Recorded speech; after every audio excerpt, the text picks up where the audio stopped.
bine v-am regăsit la un episod de Geometric Dash. Asta este a treia oară când filmez și sper să meargă. Nu o să filmez mult, o să filmez doar 2 minute, pe la vreo 3 minute mi-a apărut publicitate nesimțită.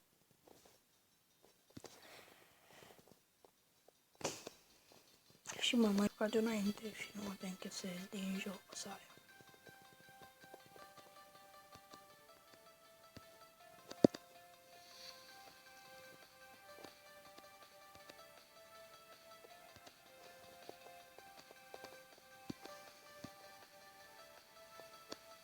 Yes.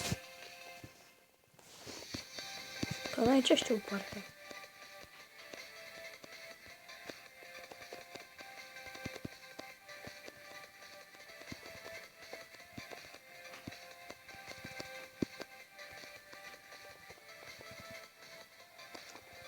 Yes.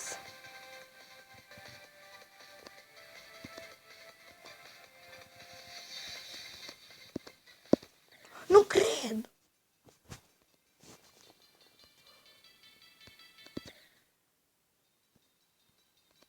Stați puțin.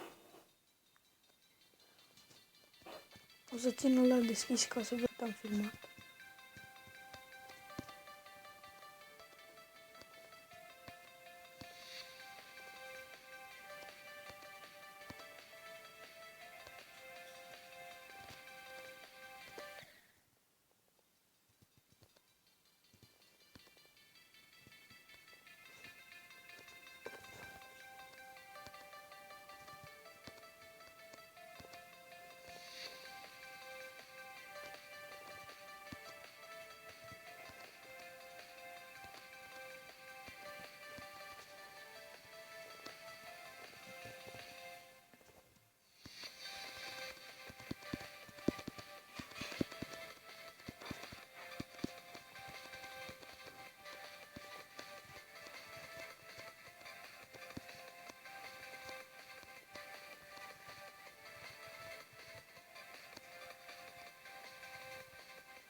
Nu cred!